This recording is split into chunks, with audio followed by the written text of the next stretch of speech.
मुझे अपने ग्रैंडसन को देखकर बहुत अच्छा लगा। He is so cute. बस अब आप राहिम को अपनी तरफ करके उसे साशा से वैसे ही मुतनफ़िर करें जैसे साशा ने आपके बेटे को आपसे किया था। Oh wow, what a thought. मैंने ऐसा क्यों नहीं सोचा?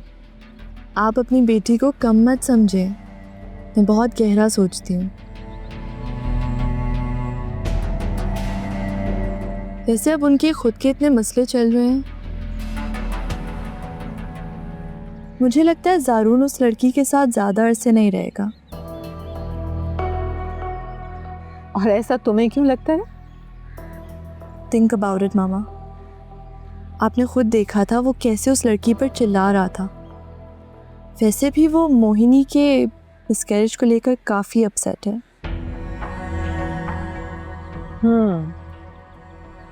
वैसे बहुत अजीब सी बात है, इस तरह मेहमानों के सामने अपनी बीवी पर चिल्लाना बहुत स्टूपिड हरकत है, जाहिलों वाली। वैसे तुम इस बात पर इतना खुश क्यों हो रही हो? मुझे तो एक उम्मीद की किरण नजर आ रही है मामा। अगर वो लड़की मुझे रिप्लेस कर सकती है तो वो खुद भी तो रिप्लेस हो सकती है।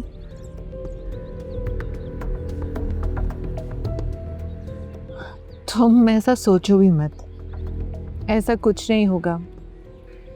ये अपने ज़हन से ख्याल निकाल दो। मामा जस्ट थिंक अबाउट इट।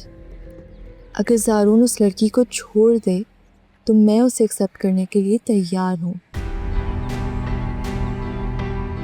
पहली बात तो यह है कि वो उस लड़की को छोड़ेगा नहीं, और दूसरी बात यह कि अगर ऐसा करता भी है तो मैं उस लूज़र को कभी भी तुम्हारे लिए एक्सेप्ट नहीं करूँगी। इसलिए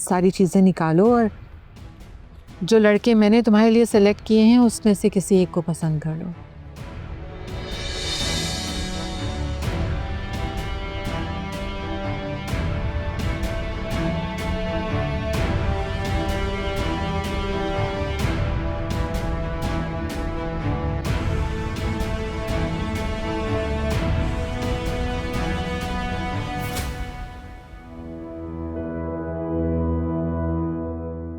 देखिए लड़का ना अब फोन किसी का भी नहीं उठा रहा, पता नहीं कहाँ होगा, क्या कर रहा होगा।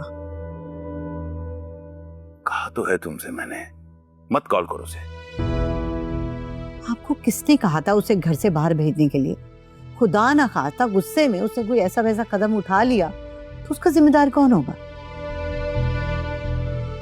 मामा बिल्कुल ठीक कह रही हैं पापा, आपको नहीं इंटरफेयर करना चाहिए था, ये उनका पर्सनल मैटर था।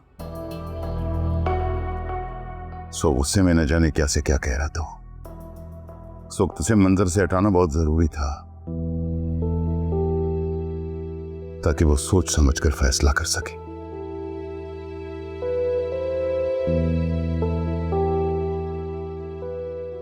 मैं अंकल की बात से एग्री करता हूं। गुस्सा ठंडा हो जाए फिर वो अपने फैसले बहुत आराम से कर सकेगा। अरे बेटा तुम लोग नहीं समझते उस मिडिल क्लास लड़की की चालाकियां। उसको वक्त देने का मतलब पता है? अपने पैरों पे कुल्हाड़ी मारना।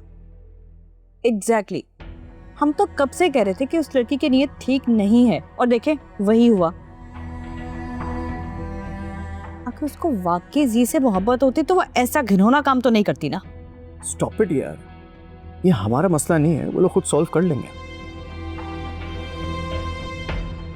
अच्छा सुनो, मुझे बिजनेस डिनर पे जाना है, तुम प्लीज मेरे कपड़े निकाल दोगी? जी हाँ हाँ बेटा, जाओ तुम लोग अपने काम वाम करो, ये सब तो चलता रहेगा ना यहाँ पे।